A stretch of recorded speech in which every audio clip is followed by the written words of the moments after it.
Bienvenue au 20e édition spéciale depuis le Burkina Faso. Bonne année à Monsieur le Président.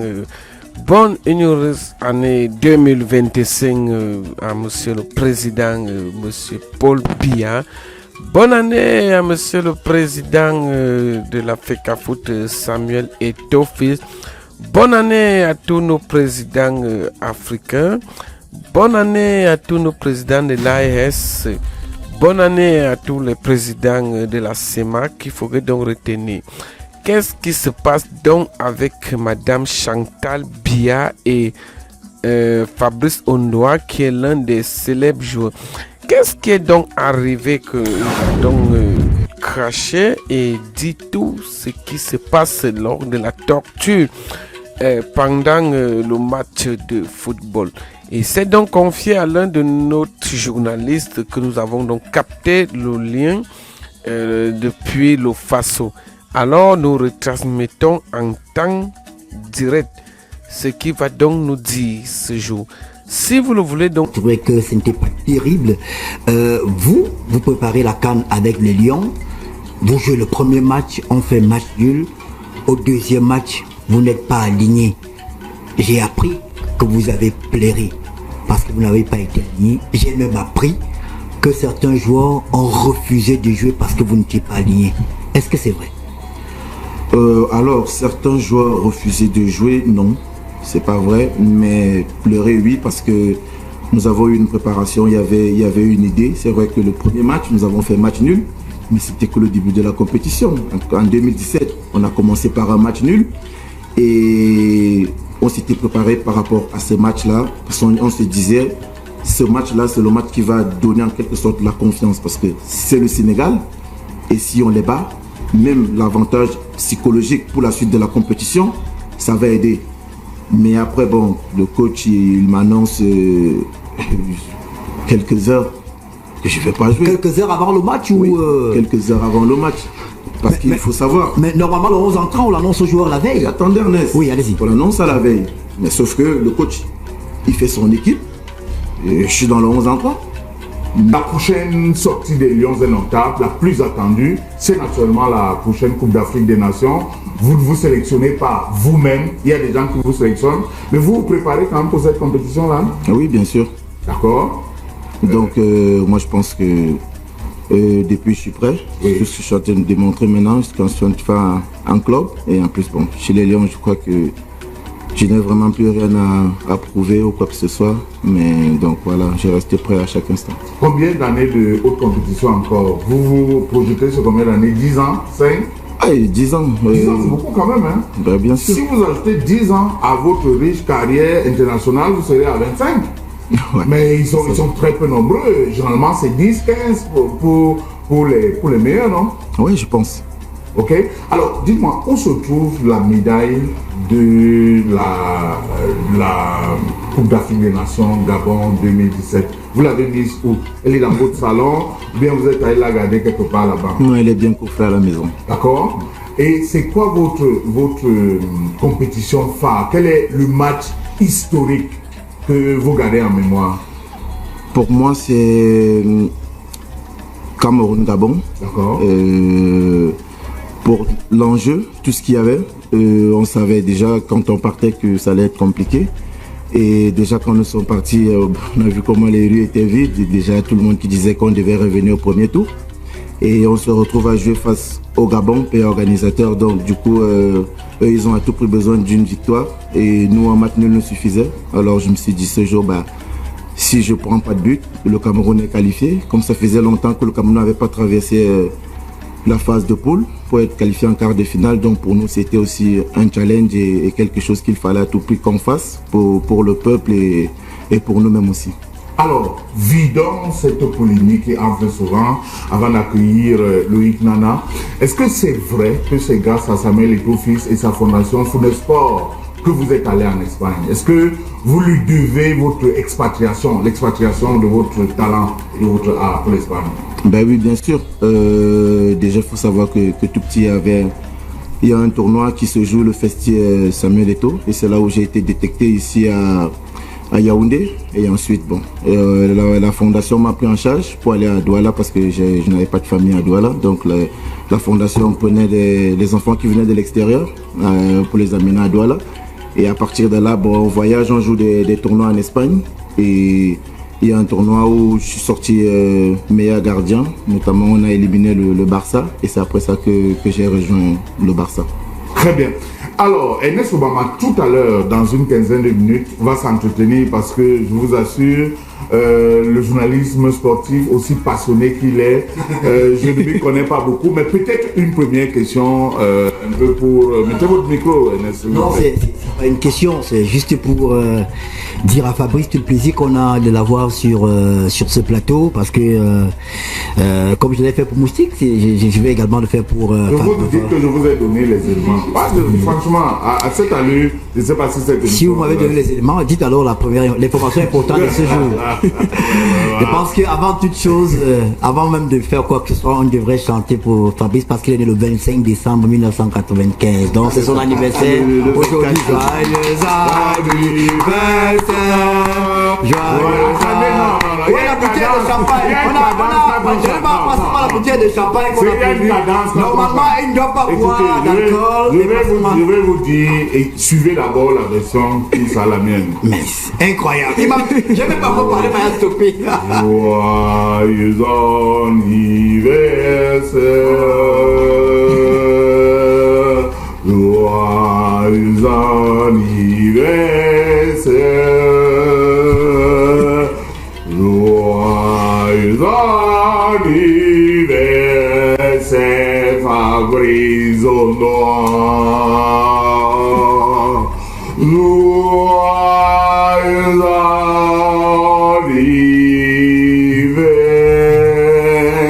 anniversaire. L'opéra.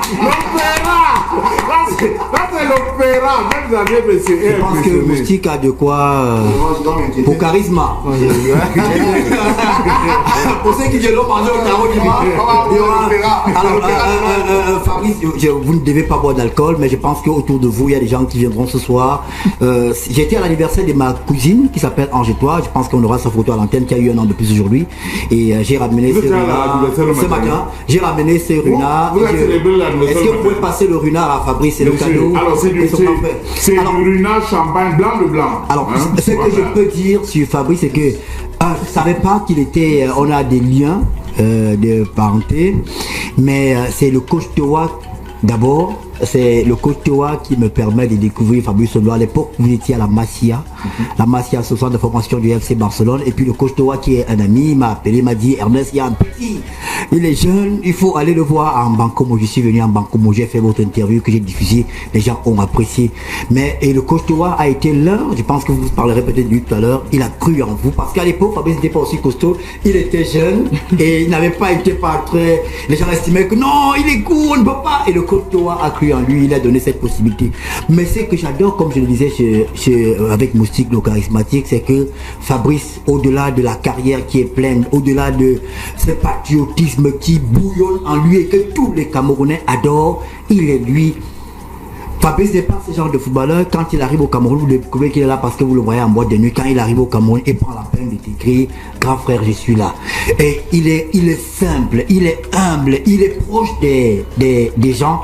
Et c'est pour ça que nous tous, on l'adore, Fabrice Ondoa. Reste comme ça. Et je suis sûr que le meilleur est à venir. On parlera tout à l'heure si Armand Mokol m'accorde un peu de temps pour qu'on puisse discuter. Je vous donnerai 10 minutes. Pas une de plus, je mettrai le chrono. Parce que moi-même, bien que je ne sois pas journaliste sportif, je me suis documenté. J'ai quand même quelques questions que j'ai réservées. Fabrice Ondoa, comment vous vous sentez face à des faux premiers Moustique, le charismatique? Ah non, je me sens super bien. Et tout à l'heure, quand Moustique était en train de parler, ça m'a fait plaisir parce que quand il parle de collaboration, justement, j'étais avec leur grand frère Fingong. Et bon, il ne savait pas que moi je connaissais Moustique. Et on discutait et tout, on était en train de rigoler. Et il m'a dit un petit qui est très fort. Il vient très fort et vraiment il faut qu'on mette les pieds au sol. Et puis je lui ai dit, mais tu parles de qui? Il m'a dit c'est Moustique le charismatique. Il a dit ah oui exactement. Donc c'est pour montrer et confirmer exactement ce qu'il parle de collaboration et de respect, quoi. Ce n'est peut-être pas la dimension de ce que les humoristes vous proposent là-bas, mais nous ici on considère que c'est le Graal.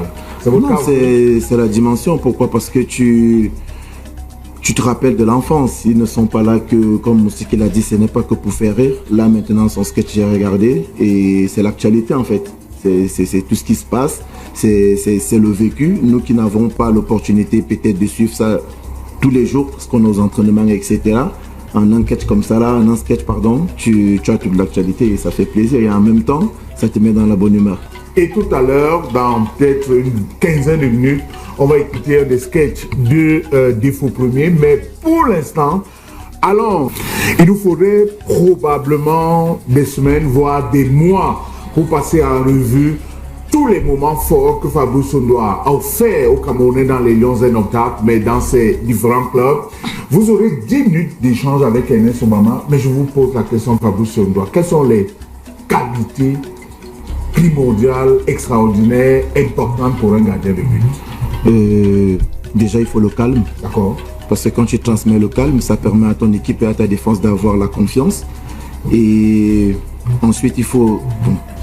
C'est vrai que c'est un terme qu'on utilise au Cameroun, le fighting spirit, mais c'est plus pour les gardiens de but. Parce que parfois la défense peut dormir, il faut les réveiller. Toi, tu dois être le plus éveillé et il faut la concentration. C'est bon. On joue un peu dans un poste qui est ingrat. En avançant, il va te rater toutes les occasions. Et à la 90e, il marque le but de la victoire. C'est le héros, mais le gardien.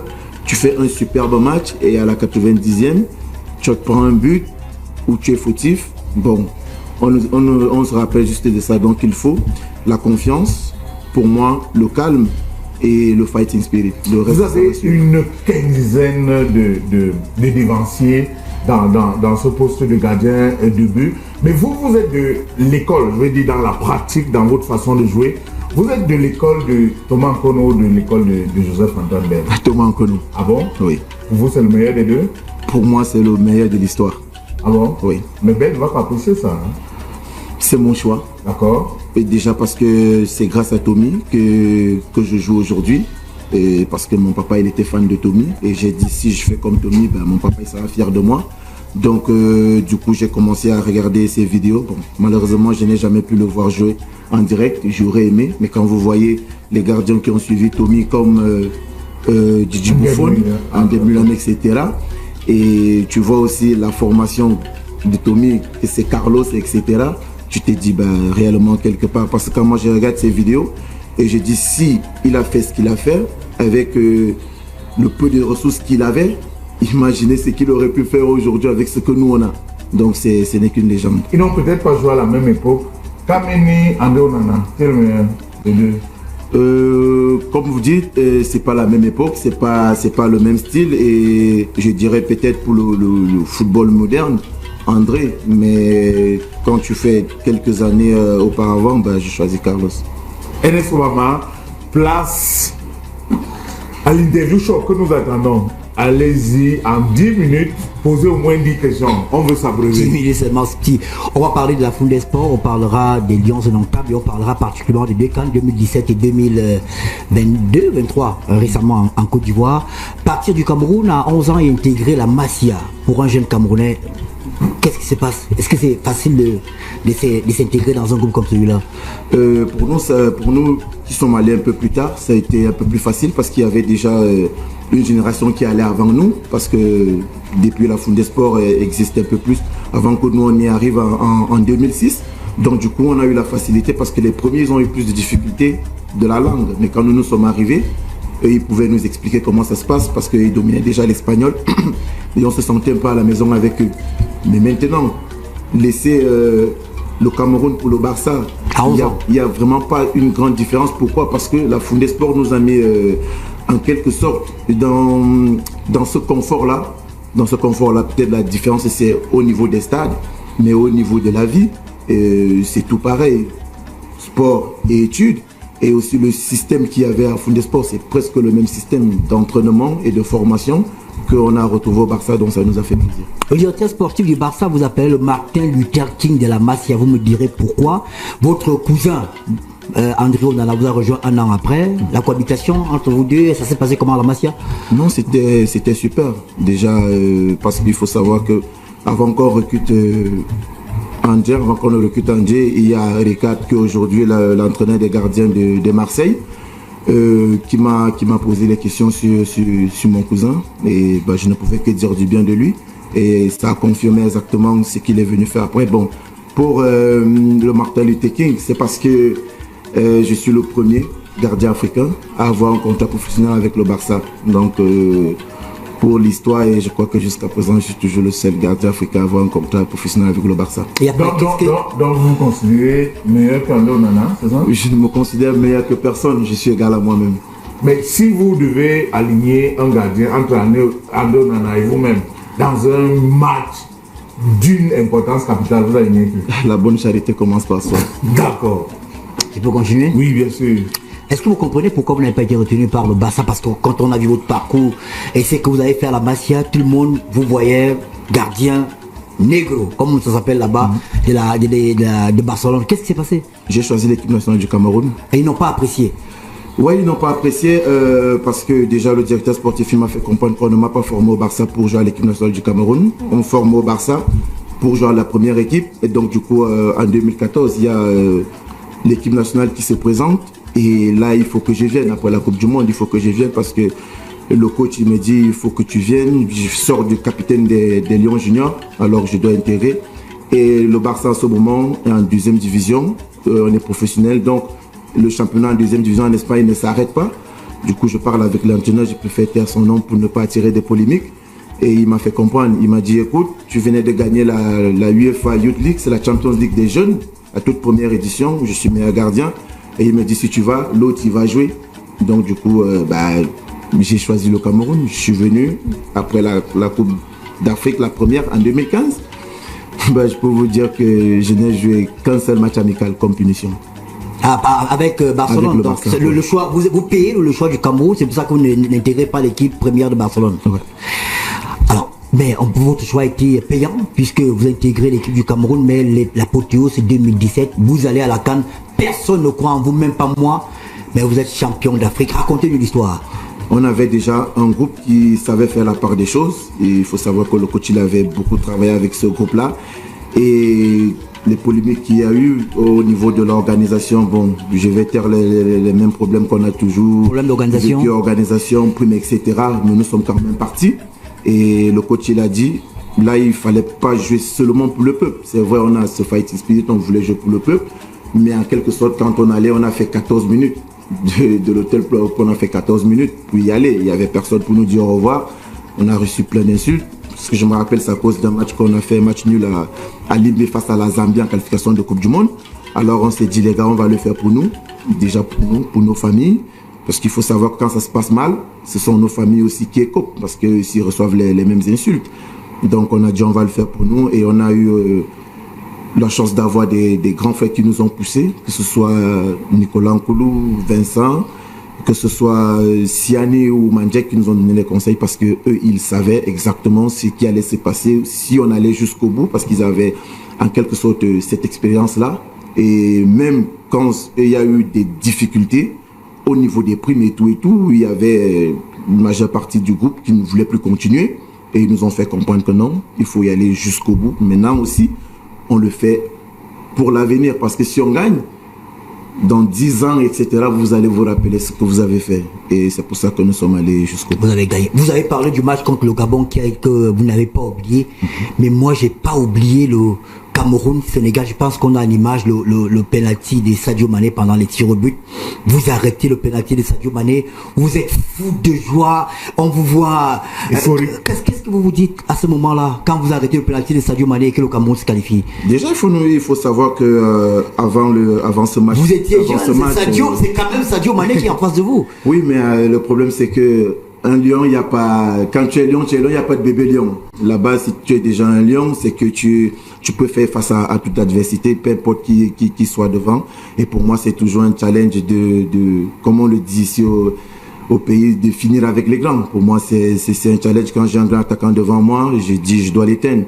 Et maintenant, il y avait encore quelque chose de plus parce qu'il y avait certaines personnes, certains nationaux qui ont déclaré avant ce match que la chance du Cameroun a assez duré. Ça s'arrête là. Ça s'arrête là. Mais parce que c'est le Sénégal, on voyait les joueurs qu'ils avaient et tout.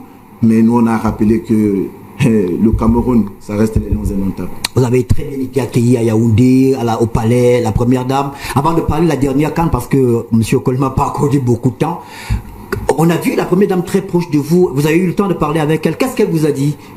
Elle était fière. Elle était fière de ce que nous avons réalisé. Elle était fière de ce que nous avons fait. Et rappeler qu'il ne faut jamais perdre espoir et il faut croire en soi. Surtout, même si personne ne croit en vous et que vous croyez en vous, vous allez le faire. Et elle était vraiment contente de ce que nous avons réalisé. Et ça fait du bien parce qu'à ce moment-là aussi, il y avait un peu de tristesse au pays. Donc ça redonnait la joie à tous les Camerounais, en quelque sorte même. Unir encore plus les liens qui forment le Cameroun, et je pense que ça n'a été qu'une fête pour tout le monde. Alors, on va parler de la dernière CAN. Certains, même le chef de l'État, dans son discours, a trouvé que ce n'était pas terrible. Vous préparez la CAN avec les Lions. Vous jouez le premier match, on fait match nul. Au deuxième match, vous n'êtes pas aligné. J'ai appris que vous avez pleuré parce que vous n'avez pas été aligné. J'ai même appris que certains joueurs ont refusé de jouer parce que vous n'étiez pas aligné. Est-ce que c'est vrai? Alors, certains joueurs refusaient de jouer, non, c'est pas vrai, mais pleurer, oui, parce que nous avons eu une préparation, il y avait une idée. C'est vrai que le premier match, nous avons fait match nul, mais c'était que le début de la compétition. En 2017, on a commencé par un match nul et on s'était préparé par rapport à ce match-là. On se disait, ce match-là, c'est le match qui va donner en quelque sorte la confiance parce que c'est le Sénégal et si on les bat, même l'avantage psychologique pour la suite de la compétition, ça va aider. Mais après, bon, le coach, il m'annonce quelques heures que je ne vais pas jouer. Quelques heures avant le match oui, ou quelques heures avant le match. Parce qu'il faut savoir. Mais normalement, le 11 entrant, on l'annonce aux joueurs la veille. Attendez, Ernest. Oui, allez-y. On l'annonce à la veille. Mais sauf que le coach, il fait son équipe. Et je suis dans le 11 entrant. Mais après, je ne suis plus. Alors je pose une question au coach. Qu'est-ce qui se passe? Il me dit, c'est pas le moment. On est en pleine compétition. On en parlera après. Évidemment, il faut savoir déjà d'abord que je suis le deuxième joueur le plus ancien du groupe. Parce que dans cette équipe, à part Aboubakar Vincent, je suis le plus ancien. Mais là, j'ai pas le choix parce qu'il faut respecter le groupe. Il faut respecter les choix du coach. Il faut tout respecter. Sauf que là, le coach, en quelque sorte, me fait comprendre que c'est pas son choix. Mais... Ah, le coach vous dit que ce n'est pas lui qui a décidé que vous ne jouez pas. C'est pas lui qui décide. C'est le choix de qui? Point d'interrogation. Maintenant, qu'est-ce qu'il faut faire? Il ne faut pas pourrir le groupe. Parce que c'est le Cameroun. Là, on est en interne, il y a des choses qui se passent. On ne sait pas ce qui se passe. Sauf que il ne faut pas terner l'image du Cameroun. Alors, je prends sur moi et je fais ce qu'il faut faire quand tu ne joues pas, encourager les autres et les motiver pour pouvoir gagner le match. Alors, vous, pour que tout le monde comprenne, l'annonce du 11, c'est souvent la veille qu'on le fait. Beaucoup de joueurs dorment en sachant qu'il est titulaire. On vous dit la veille que vous serez titulaire et le lendemain, quelques heures avant le match. Est-ce que vous avez eu le temps de parler avec votre cousin qui a été titularisé à votre place pour en discuter avec lui? Est-ce qu'il est venu vous voir pour vous dire, écoute, le coach m'apprend que c'est moi qui joue maintenant? Vous n'avez pas eu le temps de discuter avec lui? Non, pas du tout. Déjà, il faut savoir que il n'y a pas besoin de discuter entre coéquipiers quand le coach a déjà décidé. Ça, il y a pas. Il faut juste préparer ton coéquipier à faire le meilleur match possible, l'encourager, le motiver. C'est ça en fait qu'il faut faire à cet instant-là. Il ne faut pas chercher à savoir beaucoup de choses, qu'est-ce qui se passe, etc. Le coach, il a fait un 11 entrant. Ceux qui sont au banc de touche et ceux qui sont au gradin doivent être avec le 11 entrant. C'est ça une équipe. Est-ce que le groupe était uni, vivait bien, pour reprendre les thèmes du président de la fédération? Moi, je pense que oui. Le groupe vivait bien, le groupe était uni. On a fait une préparation magnifique. Et maintenant, ce que le président il a toujours dit, c'est que un bon groupe, il ne faut pas seulement avoir les meilleurs talents du monde, mais un groupe soudé te fait gagner des titres.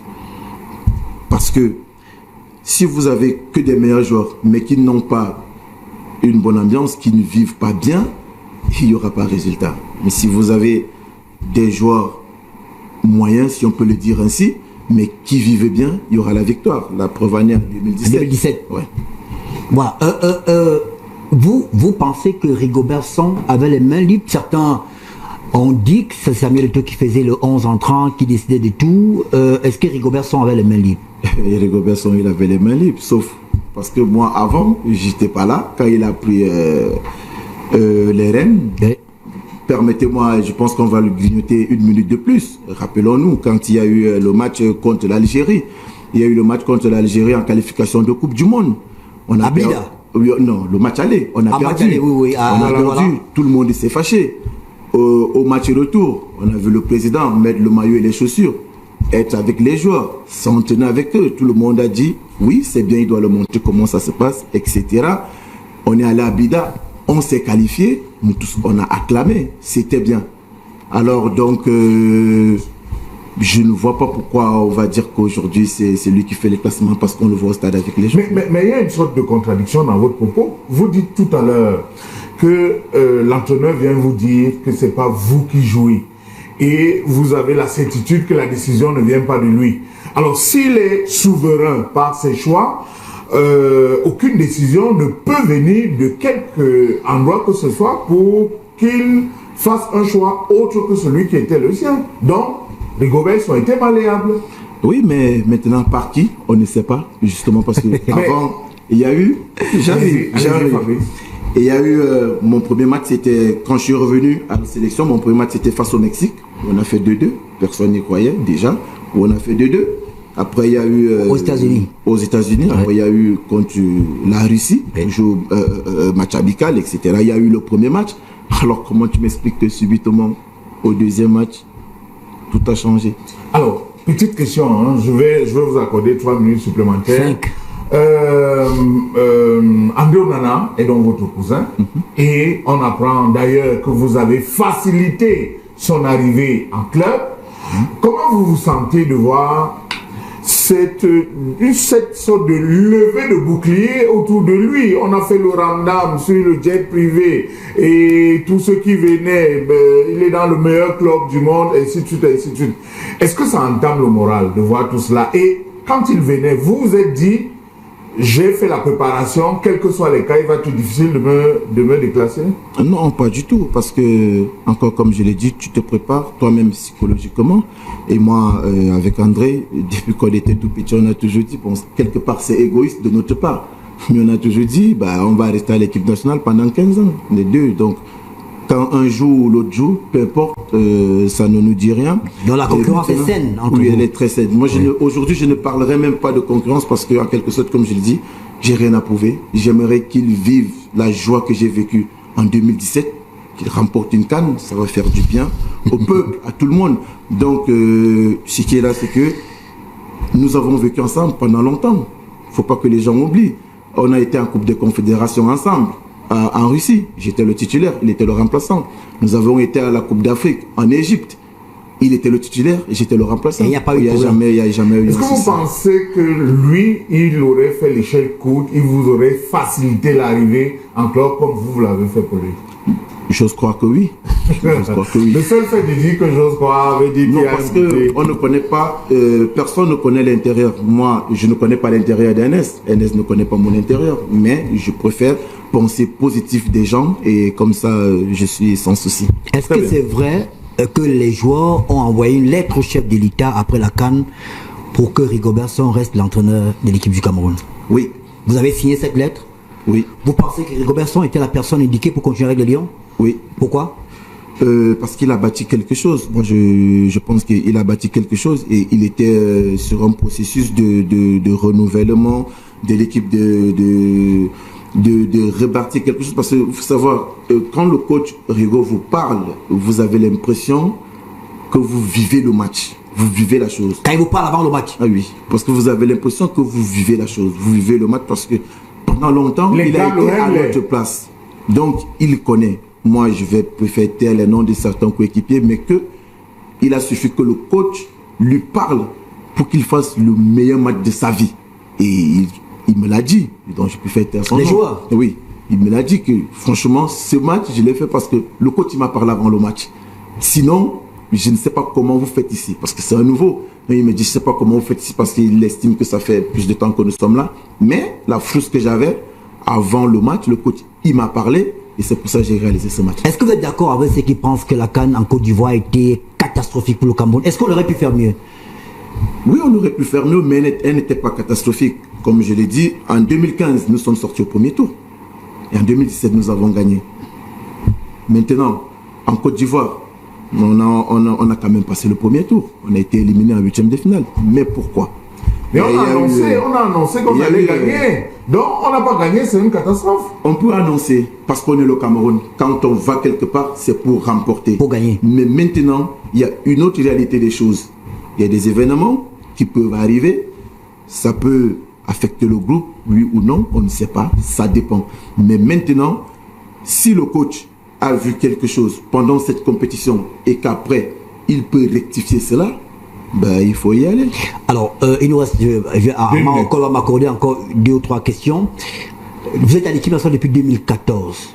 2013. 2013. Mais mon premier match en 2014. L'arrivée de Samuel Eto'o a-t-il impacté négativement ou positivement la vie au sein de la tanière? Positivement, pourquoi? Parce que moi, tous les problèmes que j'ai connus dans cette équipe, généralement, je suis quelqu'un qui ne parle pas de ces histoires, mais là, nous sommes au Cameroun et j'ai été plusieurs fois abandonné dans des aéroports. Abandonné, que mon billet d'avion il est terminé. Je vais vous prendre un exemple. Le match où on a joué en France face à Nantes, face à l'équipe de France à Nantes, tout le monde était content. On avait fait un super bon match. Et après, on devait aller jouer le dernier tour de qualification face à la Mauritanie. On s'est qualifié et je devais retourner en club. Donc j'arrive à Paris et on m'annonce que mon billet il est terminé. Que vous n'avez plus de billet? Je n'ai plus de billet. Là, je dois aller à Barcelone. Je dois rentrer à Barcelone. Bon, à ce moment-là, j'appelle la casquette du père, j'appelle Samuel. Et j'ai dit, le père, je suis abandonné ici. Et il n'était pas à la fédération, il n'était même pas chez les Lions. Et je l'appelle, je lui ai dit, je suis abandonné ici. Mais attendez. Comment on a il est 5 h du matin. Oui. Il est 5 h du matin. Je l'appelle. Bon. Il fait, je sais pas quoi, il appelle. Et puis on me trouve la première place là, directement à le Air France qui partait à 6 h. Et il y en a eu comme ça plusieurs fois. Et moi, j'ai vécu ces cas-là. Où il a dû payer ton billet. Non. Concrètement, si en deux ou trois clichés, qu'est-ce qui a changé à l'équipe nationale du Cameroun depuis qu'il est là? Je dirais que ça fait, je crois que j'ai fait 3 ou 4 coups. Il y en a qui se plaignent que sa présence est, il est envahissant. Ernest, c'est ce que je disais tout à l'heure. Face à l'Algérie, il était là, il s'est entraîné avec les joueurs, on s'est qualifié, c'était super. Mais non, si à la CAN, il est là, il s'entraîne avec les joueurs, ça ne passe pas, on doit l'accepter. Maintenant, est-ce que c'est bien, est-ce que c'est mal? Il ne faut pas juste qu'on accepte quand c'est bien et on n'accepte pas quand ça se passe moins bien. Les résultats ne sont pas bons. Maintenant, j'arrive. Donne-moi encore une minute. À la CAN. Deux questions. Comment ça, deux questions? On a le temps. C'est notre intérêt, non? C'est pas vous qui décidez, monsieur. C'est le présentateur, c'est moi qui décide. Mais je peux demander qu'on arrête l'émission. Il n'y a pas de DG sur ce plateau. Le DG est à l'extérieur. Allez-y, on va prendre 3 questions avant de la parole. Qu'est-ce qui s'est passé? La préparation et tout. Moi, CAN 2015, Coupe des Confédérations, CAN 2019, etc., il y a toujours eu les problèmes de primes. Cette CAN, on n'a pas eu ce souci des primes. C'est la première fois. Pour une fois qu'il n'y a pas de problème de primes, on ne va nulle part. Pas seulement vraiment, les problèmes de primes. Pour une première fois, les joueurs ont dormi une personne par chambre. Toutes les CAN et toutes les compétitions n'ont jamais dormi une personne par chambre. Maintenant, qu'est-ce qui s'est passé? La CAF, elle donne peut-être 22, 23 chambres à chaque équipe. Et il y a certaines personnes qui ne se sentent pas peut-être à l'aise parce que peut-être à minuit, lui il doit dire bonne nuit à ses enfants et ça ne va pas arranger l'autre équipier qui veut dormir. Alors on a posé le problème. On a dit, président, il y a tel problème. Il a sorti des caisses de la fédération des sous pour payer 14 chambres de plus. Supplémentaires. Oui, payer 14 chambres de plus pour que chaque joueur ait. L'avion qu'il nous a apporté, regardez un peu les gens. Je vais prendre l'exemple. Qu'est-ce qui se passe avec la Zambie? Qu'est-ce qui s'est passé avec la Gambie, pardon? Moi j'ai des coéquipiers en Gambie. Ils ont failli perdre tous leur vie sur un vol. Parce que, en quelque sorte, la fédération, ils avaient pris un avion bizarre. Et ils ont failli perdre leur vie parce que quand ils sont montés, ils ont perdu, ils n'avaient plus d'air. Donc, si les pilotes n'avaient pas eu le réflexe de redescendre, déjà, il m'a dit qu'il y avait plus de la moitié du groupe qui s'était évanoui. Donc, oui, en Gambie, vous pouvez regarder. Mais nous, on a été dans les meilleures conditions. Les meilleures conditions. Alors, pour gagner en temps, puisque ce monsieur, il est devenu mon patron sur le plateau. Non, le présentateur, pas ce monsieur. Dites, le présentateur et le patron sur son plateau. Depuis la CAN, vous n'êtes plus appelé en sélection. Comment vous vivez ça? Bah, je pense sportivement. Parce que moi, je pense que c'est une question de respect. Et je le prends ainsi. Quand vous voyez ceux qui sont là, vous pensez que vous avez moi, je ne peux jamais manquer de respect à ceux qui sont appelés ou à ceux qui sont appelés. C'est normal. Mais je pense que est-ce que vous êtes en jambes? Est-ce que vous vous sentez la possibilité? Je me rappelle de l'épopée des Lions indomptables des années 2000-2004 où on déposait les maillots, on demandait à ceux qui se sentent la possibilité de prendre. Est-ce que si on dépose les maillots avec le numéro 1, André est là, vous êtes là et votre autre coéquipier, est-ce que vous irez prendre le maillot numéro 1? Déjà, il faut savoir que il y a une hiérarchie. C'est le coach qui décide de la hiérarchie. Aujourd'hui, la hiérarchie veut que André soit le numéro 1. Et moi, je suis le premier à l'accepter tout simplement. Pourquoi? Parce que j'ai toujours dit, c'est l'image du Cameroun qui compte. André est parmi les meilleurs gardiens du monde. C'est un gardien qui joue à Manchester. Et pour moi, cette saison, c'est le meilleur joueur de Manchester. Alors, comment est-ce qu'un gardien qui joue à Manchester va être au banc de touche chez les Lions? C'est incompréhensible. Il doit jouer et on doit le mettre dans les meilleures conditions. Maintenant, s'il faut venir, pour moi, oui. Parce que je vais te répondre encore à une autre question. Si tu me nommes un pays africain en ce moment qui a 2 gardiens dans les grandes compétitions européennes, il n'y en a pas. Il n'y a que le Cameroun qui en a 2 gardiens dans des grandes compétitions européennes. Parce que vous jouez la Ligue Europa et André a joué, je crois qu'il a joué la Champions League l'année dernière, cette année il joue la Ligue Europa. On va peut-être sortir de l'entretien. Est-ce que vous avez essayé peut-être de comprendre, vous êtes prêt à revenir si on vous appelle aujourd'hui? Bien sûr. Vous êtes toujours prêt pour l'équipe nationale du Cameroun? Toujours. Il y a un conflit latent, clair, entre Samuel Eto'o, président de la Fédération camerounaise de football, et André depuis la Coupe du Monde au Qatar. Vous êtes le fils de Samuel. André est aussi le fils de Samuel. André est votre cousin. Est-ce que vous avez essayé une médiation entre les deux pour qu'ils se parlent et pour qu'on passe des ponts sur tout ce qui s'est passé? Bien sûr, après pour moi, je dis c'est quelque chose de privé. Ce qui est privé, comme j'ai dit à l'un ou à l'autre, ce qui est privé, restez privé. Mais l'équipe nationale, restez l'équipe nationale. C'est au-dessus de nous tous, c'est au-dessus du ministre, c'est au-dessus du président de la fédération, c'est au-dessus du coach, au-dessus des joueurs. Nous partirons tous, l'équipe nationale restera. Alors, s'il y a quelque chose en privé, réglez ça en dehors de l'équipe nationale. Qu'il n'y ait pas de conséquences, d'impact sur l'équipe? Jamais.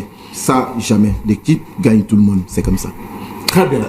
Est-ce que je voulais poser une dernière question? C'est possible quand même? Ouais. Poser une dernière question. Les émissions comme ça, là, il faut peut-être un policier. Hein? Oh, oui, posez votre dernière question. Allez-y. Ouais. André, vous avez le nouveau coach, le coach actuel. Il a des... Où ces questions sont souvent soulevées. Bien, permettez-moi avant de répondre à cette question, parce que j'ai écouté très attentivement la représentante du PCRN et j'ai entendu le mot communautaire qui m'a fait un peu sursauter. Vous savez que beaucoup de Camerounais dans le passé ont donné de leur vie pour que vive le peuple camerounais, la nation camerounaise. Ils ont sacrifié leur vie pour l'indépendance et la réunification des 2 Camerouns. Alors, ils ne luttaient pas pour une ethnie quelconque. Je ne pense pas que Oumniobe est mort pour le Nyon-Ekele. Je ne pense pas que Moumie est mort pour le Noun. Je ne pense pas que Wandi est mort pour l'Ouest ou pour le Ndé. Et je ne pense pas qu'Abel King est mort pour le littoral. Tous ces braves hommes, ces héros nationaux reconnus comme tels par un décret présidentiel de 1991, sont des héros nationaux. Se sont battus pour le peuple camerounais dans son ensemble. Alors moi, j'ai combattu avec véhémence ce livre commis par M. Kabalibi, qui est intitulé Le fédéralisme communautaire, qui est une régression absolument monumentale, absolument indécente. Comment peut-on parler de forme de l'État sous forme d'ethnie? On ne peut pas confondre la question anglophone, donc coloniale, avec la question ethnique. La communauté n'est pas une ethnie. La communautarisme, faire la bonne école. Le fédéralisme ethnique, qui était baptisé fédéralisme communautaire, est absolument abject. Nous avons choisi la République comme mode de fonctionnement. C'est-à-dire, la dévolution de pouvoir par les élections. C'est le peuple dans son ensemble qui tranche, compte non tenu de l'ethnie de qui que ce soit. La constitution du Cameroun est claire. On ne juge pas les gens en fonction de leur origine philosophique, religieuse, ethnique ou autre.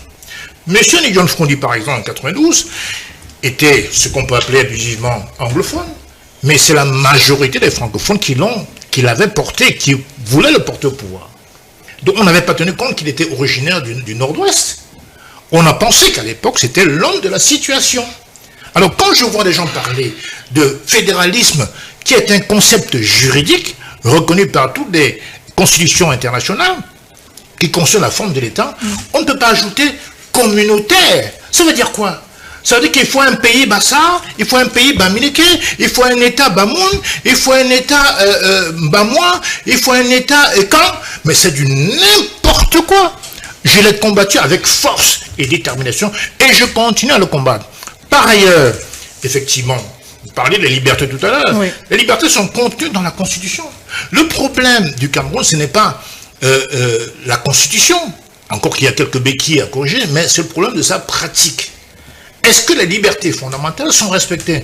À l'épreuve, non. Prenez par exemple les lois de 1990 qui sont relatives aux associations, à la liberté de manifester. Est-ce que les libertés associatives sont respectées? Vous voyez, quand les partis d'opposition vont déposer une déclaration pour manifester, c'est toujours la même rengaine, trouble, risque de trouble à l'ordre public. Alors même qu'il n'y a pas de démonstration qu'il y a un risque de trouble à l'ordre public. Donc il y a un problème manifestement de liberté associative. Sur la liberté individuelle, on peut bavarder à la télévision, ça ne dérange personne. Mais en termes de liberté collective, ça ne fonctionne. Et pourtant, c'est garanti par la loi de 90. Comprenez? Donc on est, depuis 90, dans un système de déclaration. Mais les sous-préfectures et les préfets continuent de penser que nous sommes dans un système d'autorisation. Et ça n'est pas normal. Donc effectivement, moi en tant que président du parti que je représente à part, et membre en même temps d'une coalition qu'on appelle l'Alliance pour une transition politique, pacifique, nous avons prévu 12 grands chantiers, dont effectivement la liberté associative, la liberté fondamentale on va dire, le chantier de la justice, le chantier de la santé publique, le chantier de la défense nationale, le chantier de l'emploi. Parce que l'un des graves problèmes du Cameroun, c'est aussi quand même le secteur informel, qui occupe près de 90% de l'économie camerounaise. Aujourd'hui, on parle beaucoup de lois fiscales, de déclaration de revenus, mais on ne tient pas compte que la majorité des Camerounais sont dans l'informel. Alors, comment fait-on pour les identifier? Comment fait-on pour s'assurer que ces personnes-là paieront les impôts? Parce qu'effectivement, il n'y a aucune politique de l'emploi menée par le gouvernement RDPC qui puisse satisfaire depuis plus de 40 ans les Camerounais. Donc, à part quand il sera aux affaires, à travers bien sûr l'ATP, l'Alliance pour une transition pacifique, va appliquer les 12 grands chantiers. Et la priorité sera donnée naturellement à l'emploi. Il n'est pas normal que des milliers de Camerounais qui ont des BTS, des Master 1, des Master 2, peinent à trouver un emploi. Alors qu'on est un pays qui est bourré de richesses. Ce n'est pas normal. Alors quand on parle par exemple de la question de nos eaux qu'on a évoquée sur le plateau, c'est d'abord une question de gouvernance. Parce que la question de nos eaux, c'est d'abord une question, sur la forme, c'est une question linguistique. Pourquoi? On parle anglais, on parle français, et puis ça ferait de vous un anglo-saxon ou un francophone. Mais non, la question de fond, c'est l'héritage des vestiges coloniaux. Comment est-ce que le Camerounais va s'identifier en tant qu'anglophone ou en tant que francophone? Les Français ont mis plus de 100 ans en Afrique, mais pour autant, ils ne se sentent pas bassaphones, doualaphones, bamilekophones, non, ils se sentent pleinement français. Pourquoi c'est à nous, les Africains, les Noirs, on doit adopter, n'est-ce pas, les stigmates de la colonisation? C'est ça, effectivement, l'anglophonie.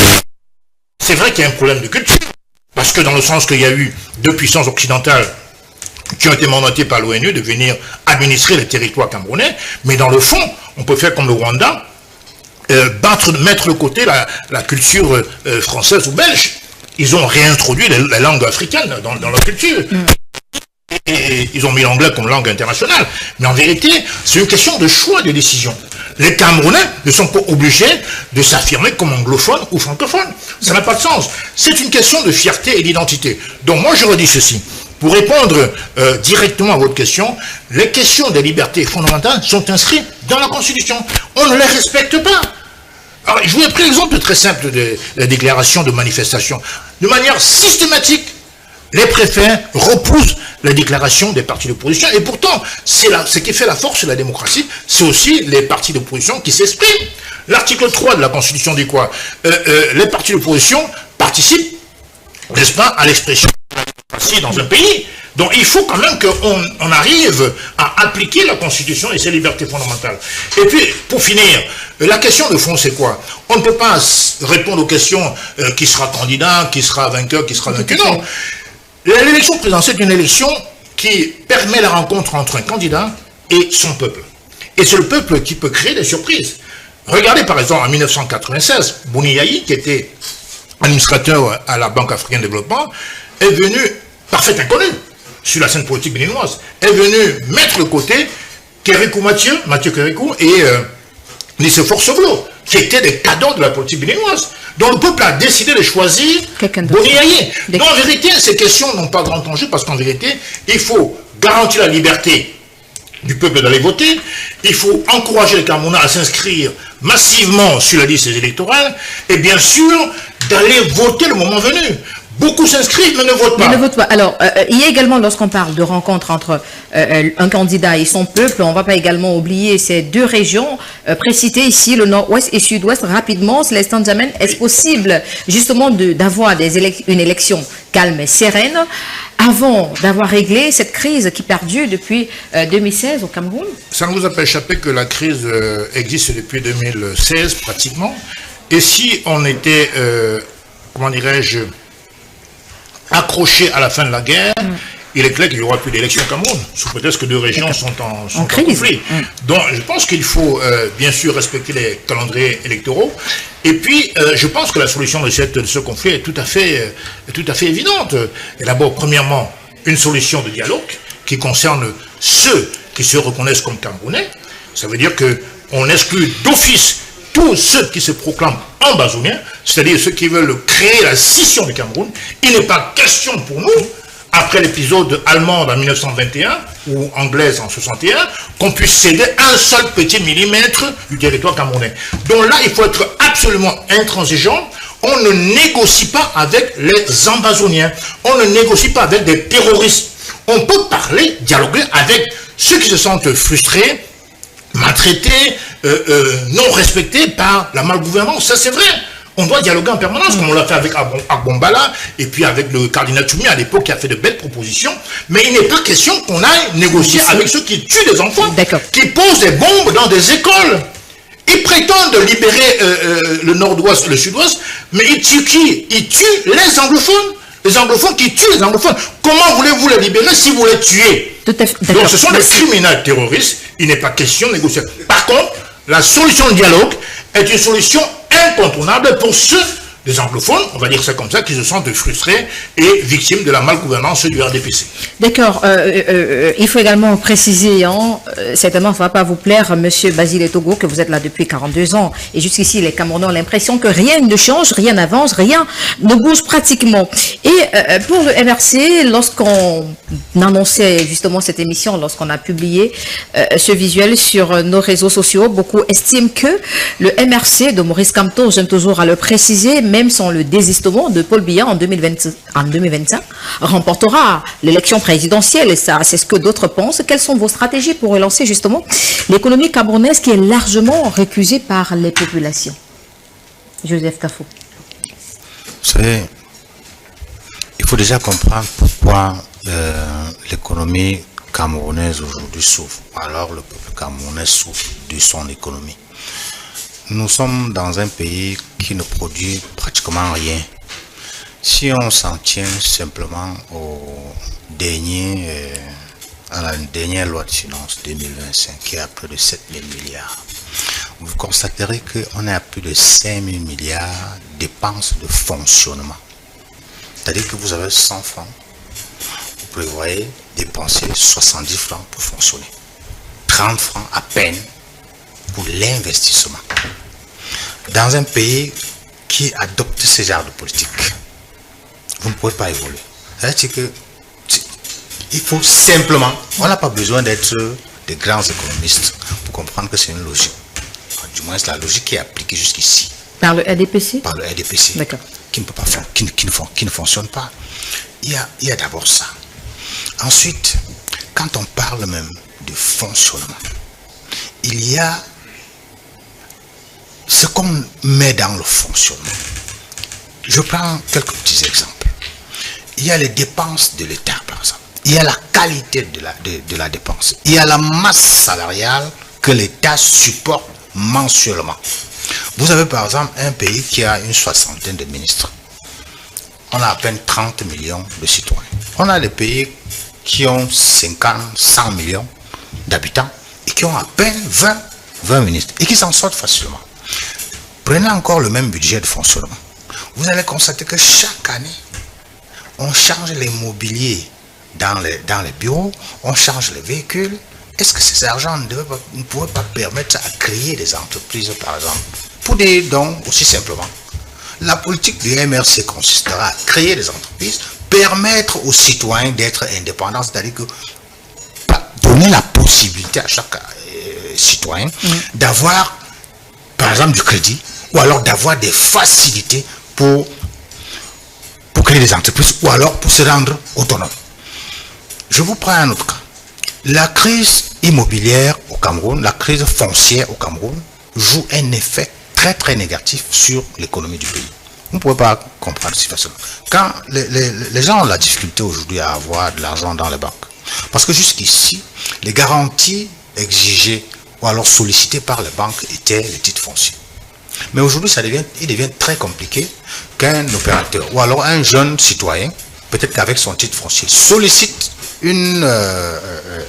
un crédit bancaire en produisant comme garantie son titre foncier. On va lui dire non, votre titre foncier là, il a l'air normal le matin, à midi on vous dit qu'il est annulé, à 14h on le réhabilite, à 18h on l'annule de nouveau. Autant de choses.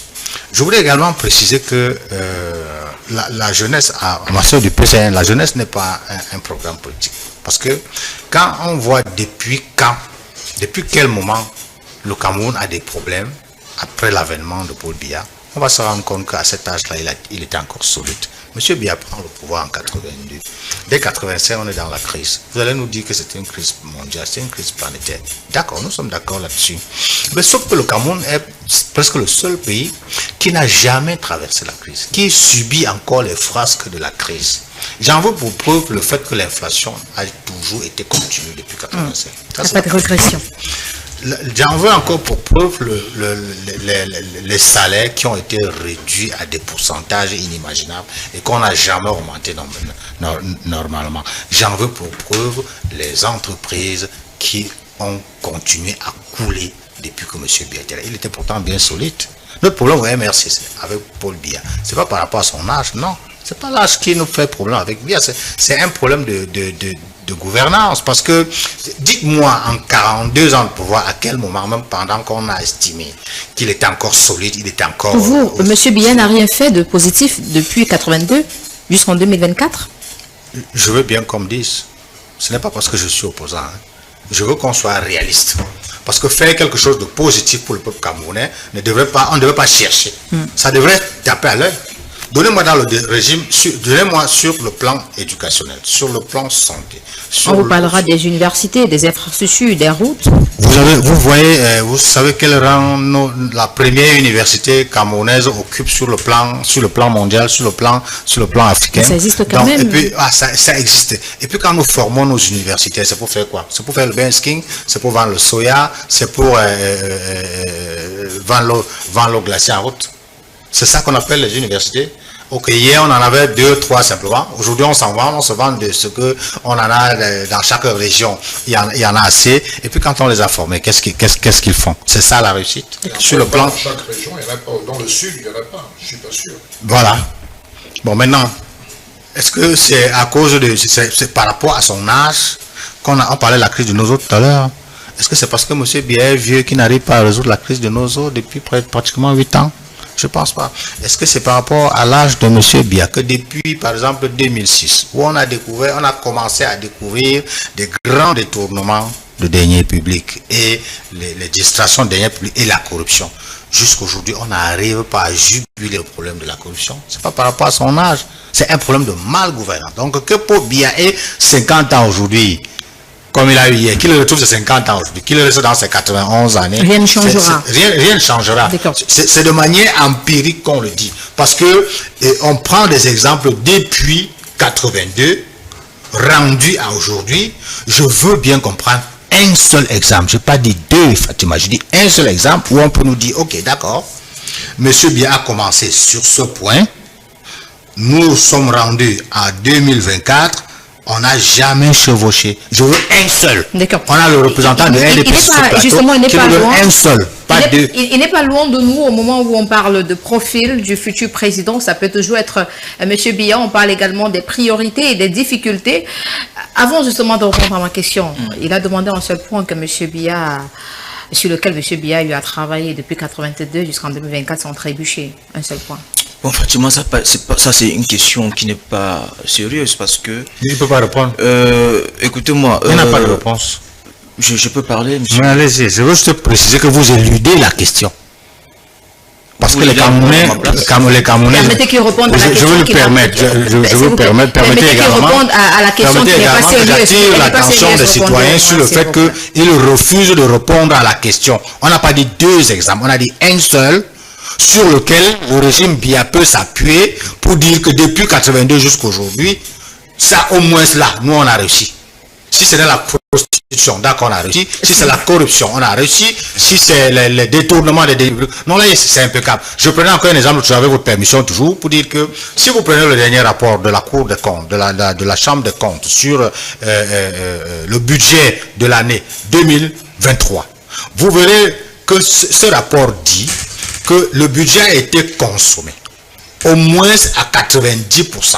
Je parle de la consommation. Seulement, au plan de la réalisation, on n'atteint pas les 50%. Mais quand vous progressez dans la lecture, vous allez voir que les seuls points de ce budget qui ont été réalisés à merveille, ce sont les lignes 74, 97. Vous savez pourquoi ces lignes réussissent normalement? Parce que c'est de là qu'on puise l'argent pour aller satisfaire ces besoins. D'accord. Monsieur Togo, vous répondez... Oui, je vais répondre. J'espère que le représentant du MS ne va pas me couper, me censurer. Allez-y.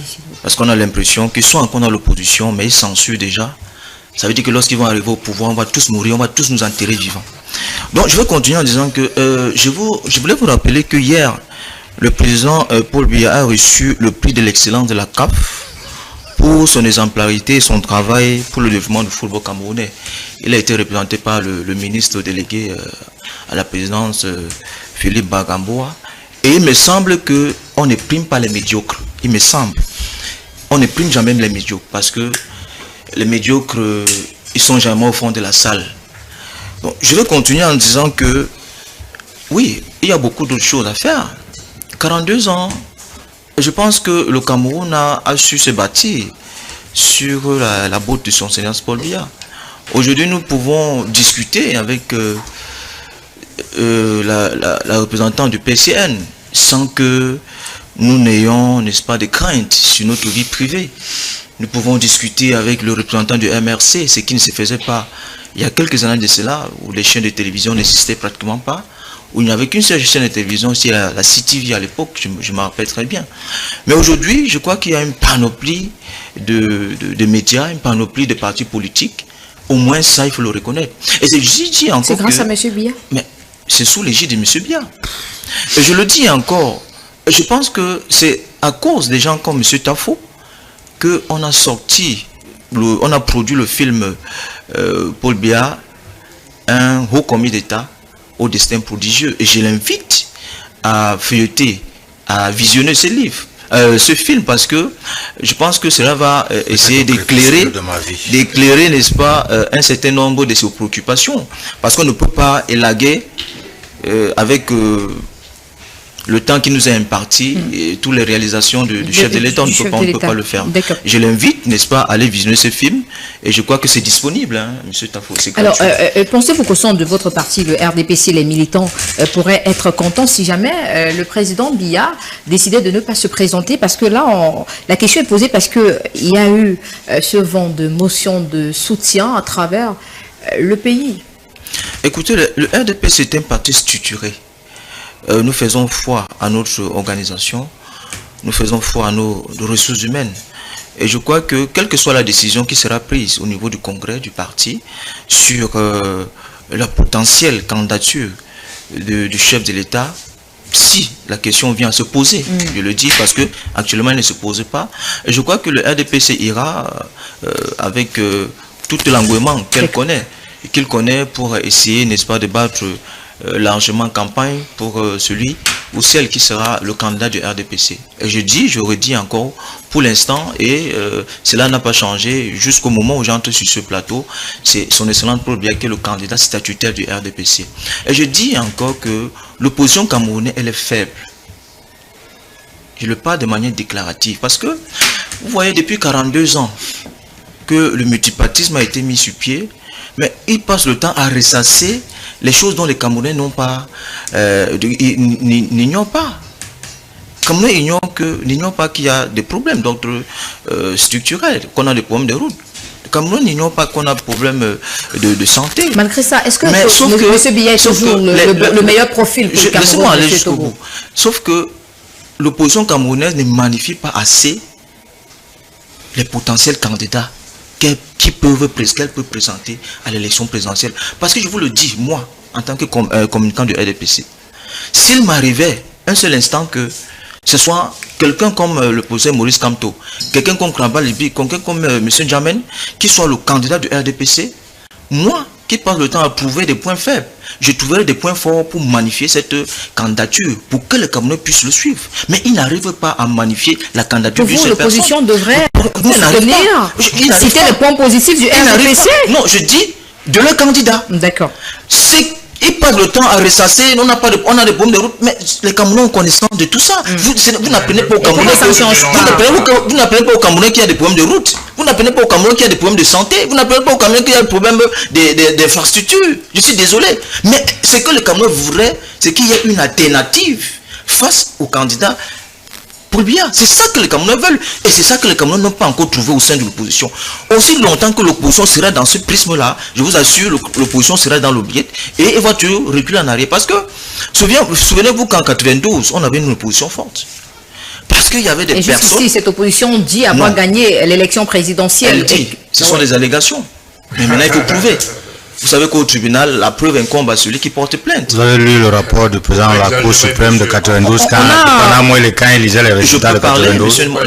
On a eu avec ce prisme-là, moi je peux vous empêcher de parler. Monsieur Togo, si on restait un peu dans l'histoire, on a eu quand même cette témoin de l'histoire, comme on aime souvent le dire sur ce plateau.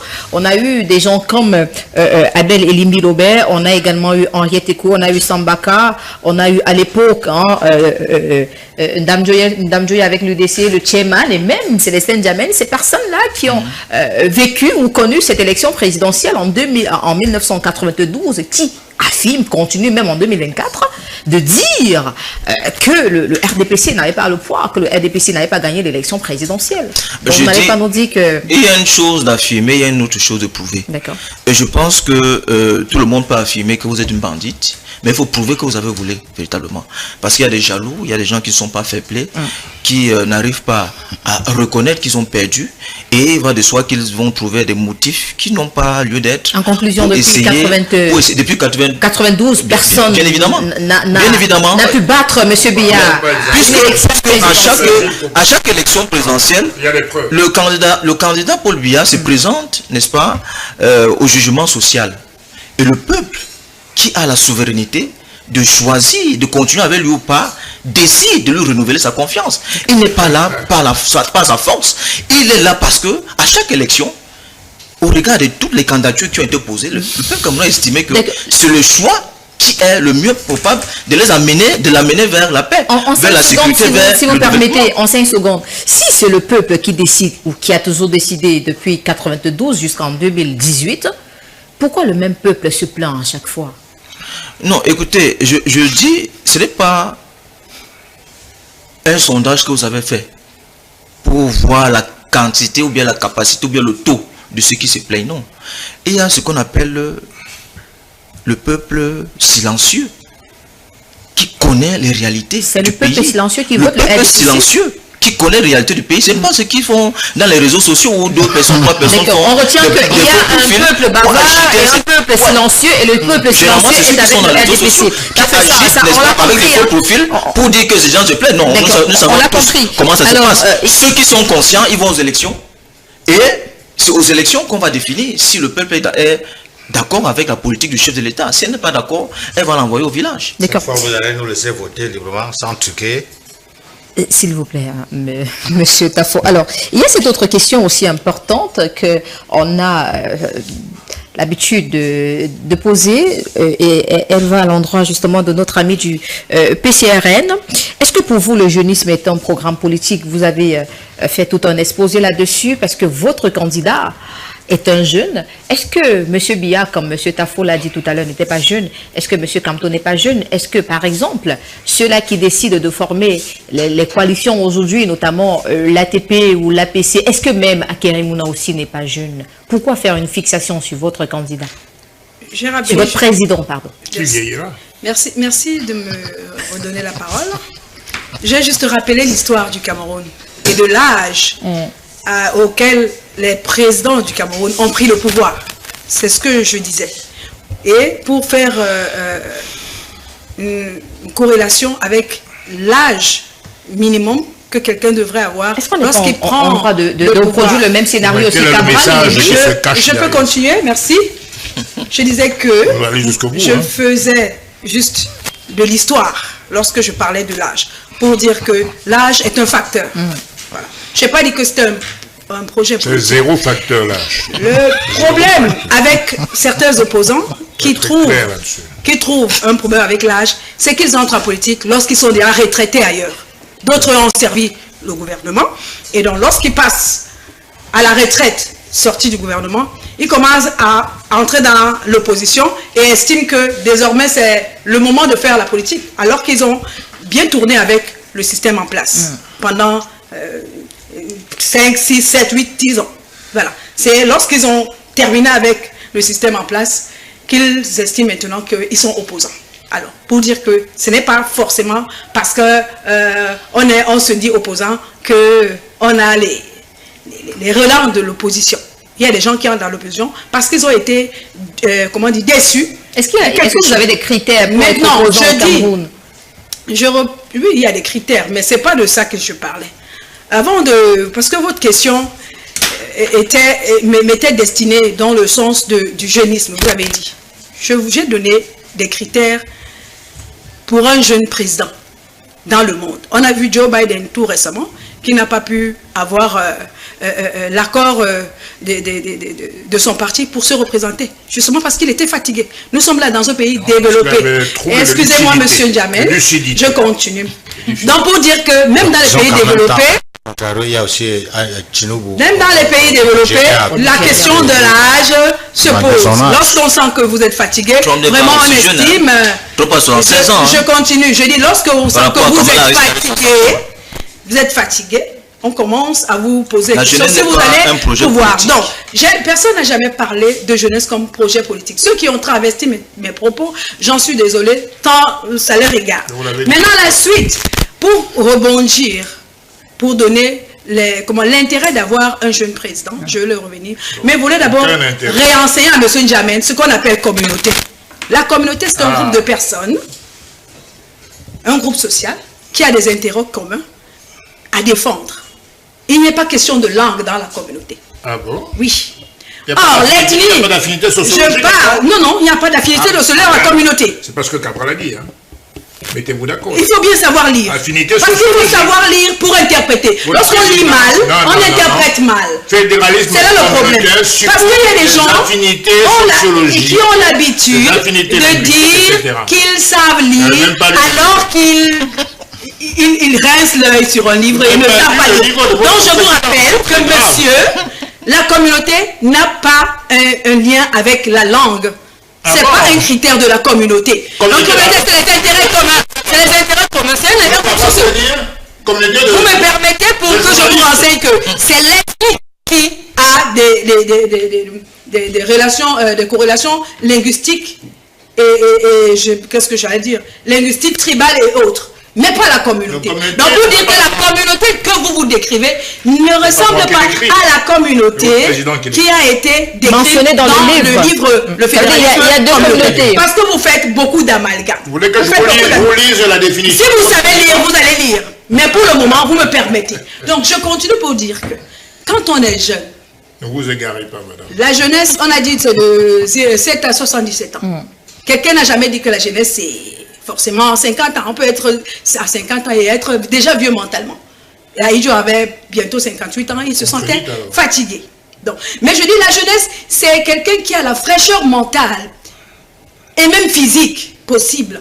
Parce que lorsqu'on a cette fraîcheur de penser, de réfléchir, d'imaginer, d'améliorer certaines choses, on est jeune.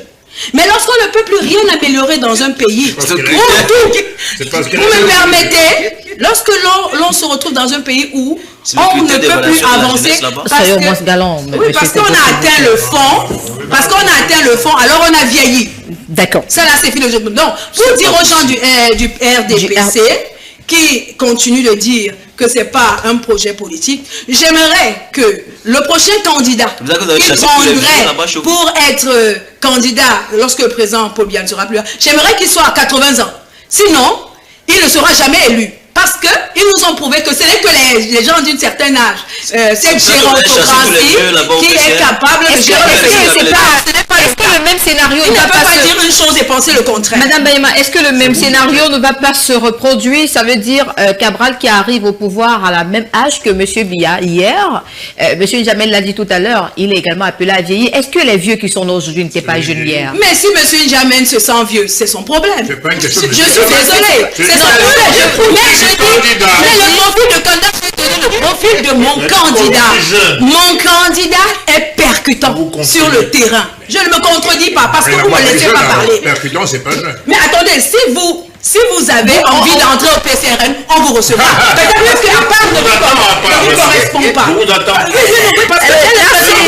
Non, j'ai l'impression que votre parti, vous ne faites pas la promotion assez de cela.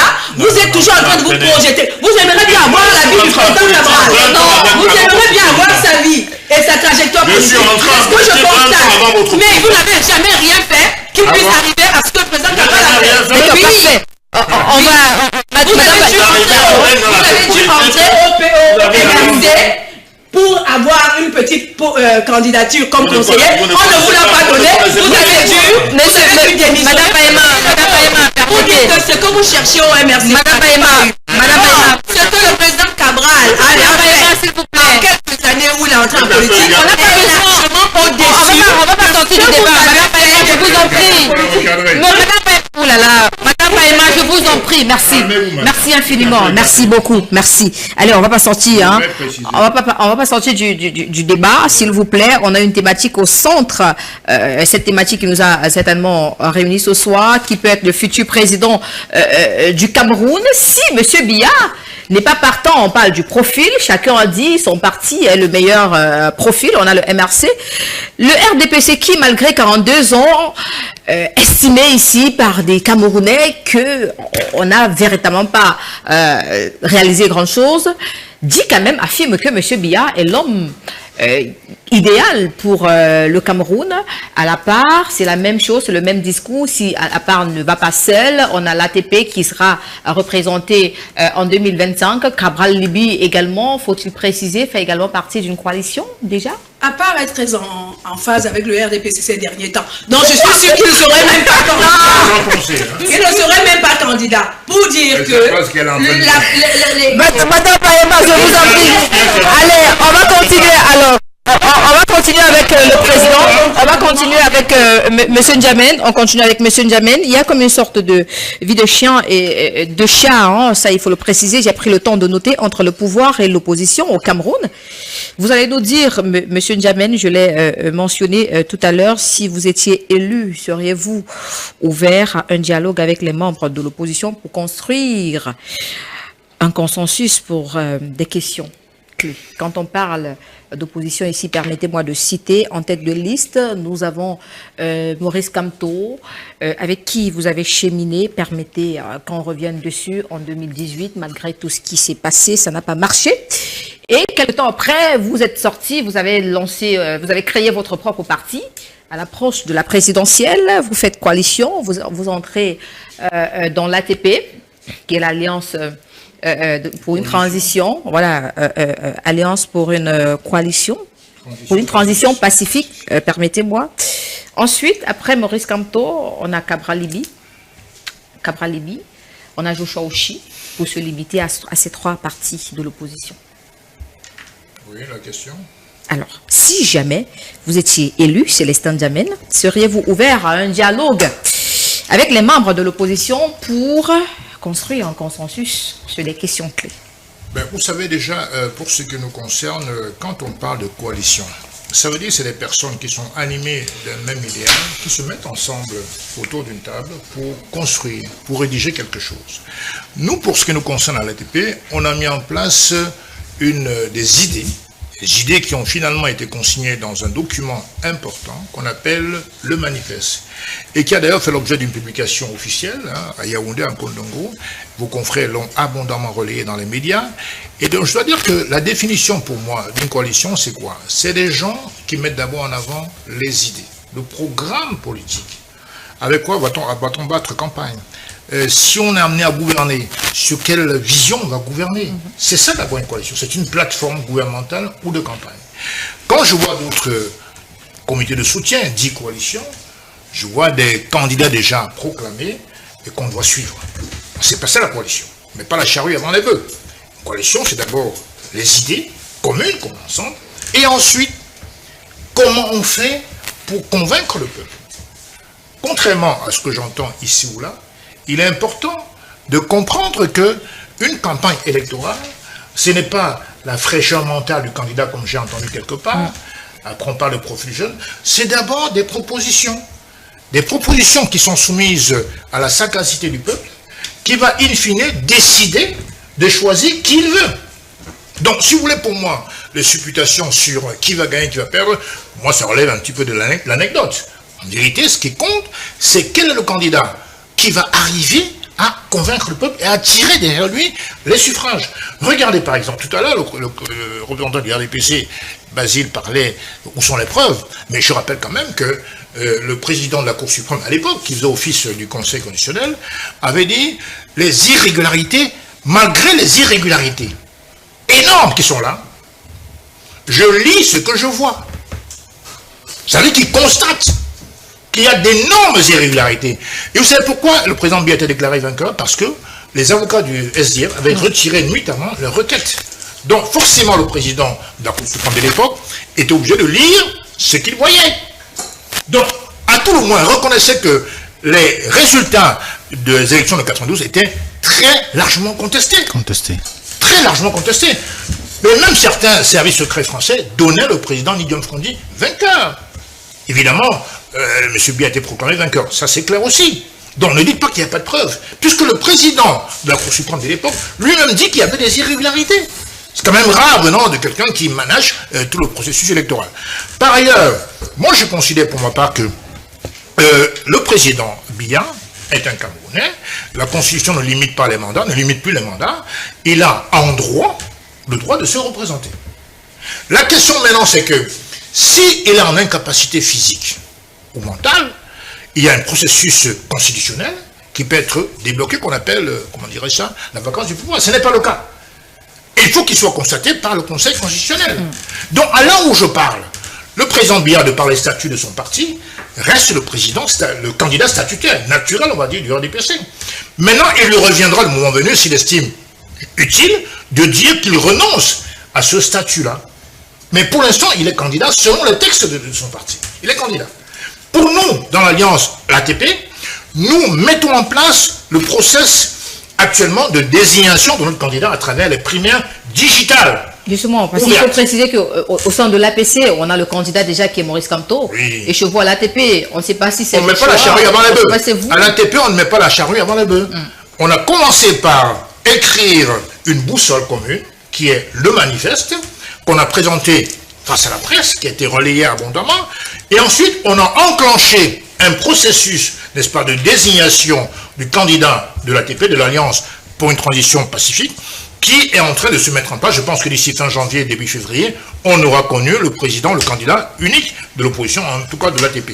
Donc voilà comment on aborde les choses. On ne proclame pas un messie qui ensuite demande à ses caporaux de s'aligner derrière lui. Ça ne fonctionne pas comme ça. Les Camerounais ont envie de savoir à quelle sauce ils seront mangés, si vous me permettez l'expression. Donc l'enjeu principal ici, c'est de revenir à la source même de ce qu'on appelle la coalition. Les Camerounais le réclament. Ils veulent que les forces de l'opposition se mettent ensemble et proposent une convergence politique. C'est ce que nous avons fait à l'ATP. Malgré les incidents de parcours, nous continuons notre processus de manière sereine et efficace.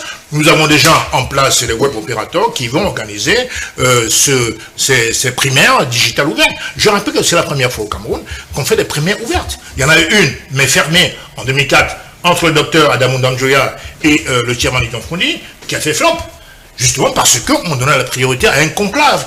Nous, ce n'est pas le conclave. Nous invitons tous les Camerounais en âge de voter, détenteurs d'une carte électorale, de pouvoir aller s'inscrire sur un fichier électoral et puis participer aux primaires digitales ouvertes.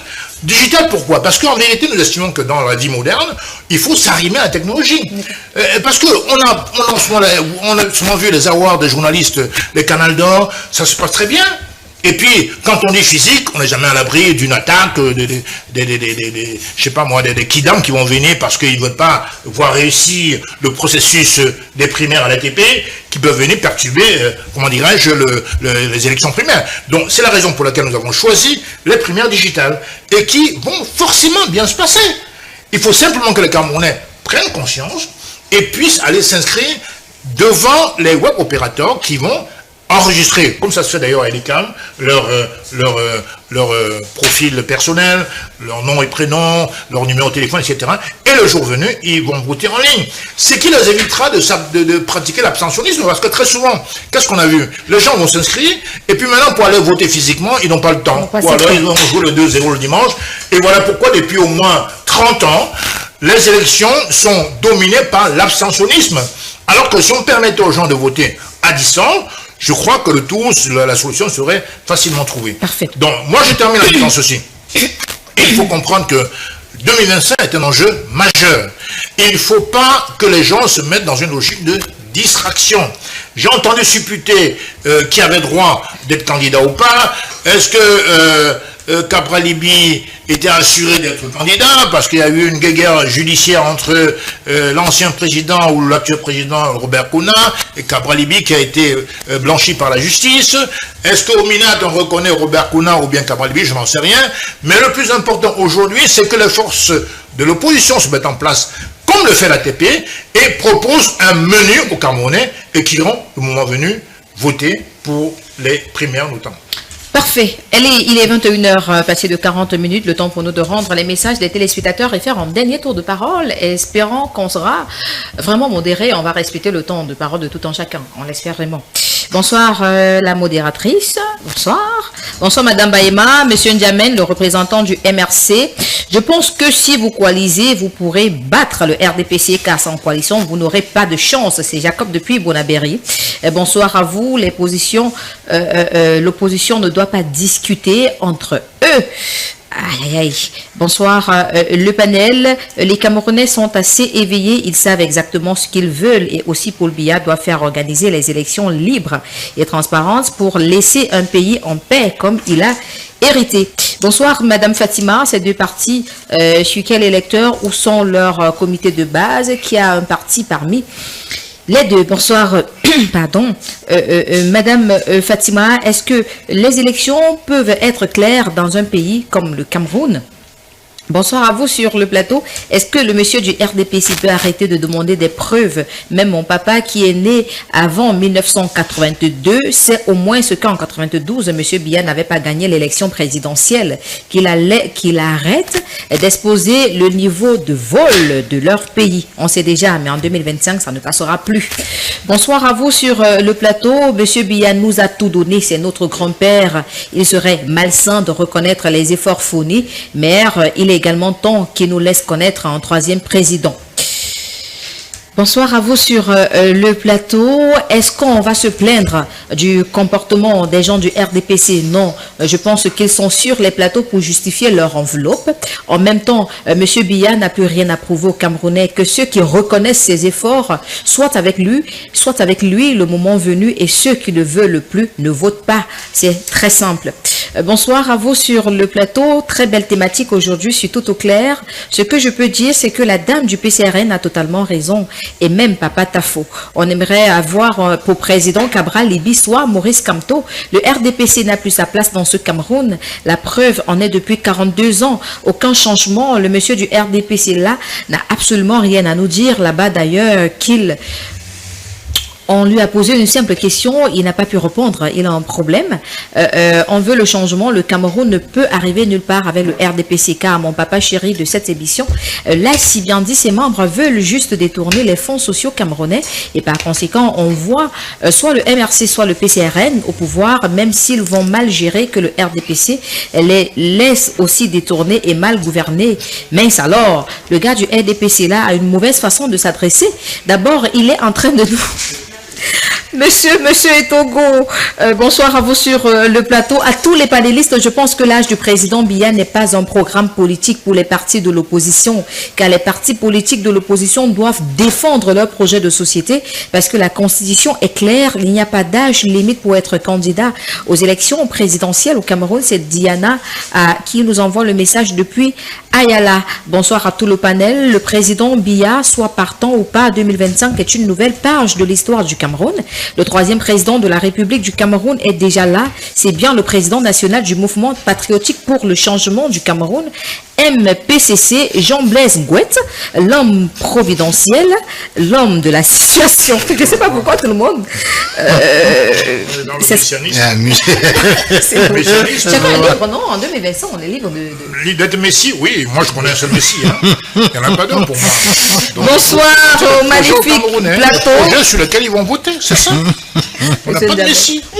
Moi je n'arrive pas à comprendre comment les gens vont croire qu'un Jésus-Christ bis va venir résoudre tous les problèmes des Camerounais. Ils ont besoin de savoir sur le plan économique, sur le plan social, sur le plan industriel, qu'est-ce qu'on va leur proposer pour bonsoir au plateau d'embrigadement du RDPC. Bonsoir au magnifique plateau. L'un des challenges les plus importants de la prochaine République est l'éducation et le développement culturel. Nous devons rentrer dans un modèle de développement qui s'inspire des spécificités culturelles du Cameroun. Le prochain président doit être un Camerounais culturel. C'est Réminique qui envoie le message. Si toute l'intelligentsia camerounaise veut aller voir ailleurs, c'est parce qu'elle ne s'identifie plus comme camerounaise en tant qu'entité. Donc le futur président a le challenge de donner aux Camerounais l'amour pour la patrie. Deux derniers messages, après on sera parti.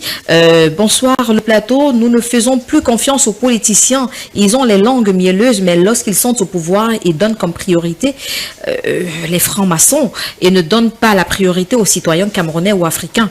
Nous voulons les panafricanistes comme l'AES. Parmi eux, ils peuvent s'occuper à la dictature européenne. Merci et bonne soirée. Moi, je ne vois pas qui peut remplacer M. Biya. Nous avons besoin des Oumniobe et Ernest Wandji. Le dernier message pour partir. Bonsoir à vous sur le plateau, le monsieur... vraiment, c'est pas un truc avec le monsieur du RDPC. Bonsoir, madame. S'il vous plaît, dites au monsieur du RDPC de... Alors, le dernier message de ce soir, celui qui pense que le Cameroun est bien dirigé, que Dieu dirige sa vie de la même manière. Dites au monsieur du RDPC de laisser... il y a une nouvelle vidéo virale. On va pas aborder cette thématique. Bonsoir à vous sur le plateau. Non, c'est pas un débat entre le RDPC et tout au clair. On s'adresse pas au monsieur du RDPC. Le dernier message de ce soir. Je pense que le prochain président de ce pays, c'est monsieur Cabral Libi. Il a fait ses preuves en 2018, sorti de nulle part, arrivé 3e à une présidentielle. C'est du jamais vu au Cameroun. Est-ce que monsieur N'Djamène ne peut pas soutenir ce petit frère? Il y a quoi à aller de parti en parti? Monsieur N'Djamène, pourquoi ne pas soutenir le petit frère? Ici, hein, on parle de monsieur Cabral. Bonsoir le plateau. Célestin. Ils sont dans la même coalition quand même. Hein, il y a un message pour vous. Vous pouvez en démentir. 2 personnes l'ont envoyé. Vous me permettez de le lire? De lire quoi? Ce message qui vous est envoyé. Bonsoir sur le plateau, Célestin Djamen. Célestin Djamen est un envoyé de Atangandi, du ministre de l'administration territoriale. Alors, deux téléspectateurs ont envoyé ce message-là. Votre dernier tour de parole, Monsieur Tafo. On a Maurice Kamto qui est à l'APC aujourd'hui. Il est au devant de la scène. Tous les membres de l'APC savent déjà que c'est Maurice Kamto qui est président, qui va représenter justement cette coalition-là. Pourquoi mettre la charrue avant les bœufs? La charrue, c'est quoi? Et le bœuf, c'est quoi? Pourquoi ne pas passer par les primaires comme les autres? Et quels sont les critères de primaire qui votent, qui contrôlent, qui déterminent le système électoral? Il y a un certain nombre de questions qu'il faut peut-être la question, c'est pourquoi on a choisi Maurice Kamto pour représenter l'APC? Bon, quand vous dites on, c'est un peu vague, n'est-ce pas? Il faut comprendre que la première personne qui parle de l'APC, c'est l'honorable. Nous sommes déjà presque arrivés à la fin de cette édition spéciale depuis notre centre de production. Bonne année et une heureuse année 2025 au couple présidentiel Paul et Chantal Biya. Bonne année à Monsieur le Président Ibrahim Traoré et son épouse. Bonne année au président de la FECAFOOT Samuel Eto'o-Fils. Bonne année à Monsieur le Président de Sankafik Todora Akanj. Bonne année à Madame Chantal Biya qui est donc la mère des Camerounais. Bonne et heureuse nouvelle année 2025 à tous nos abonnés. Alors n'oubliez donc pas de nous soutenir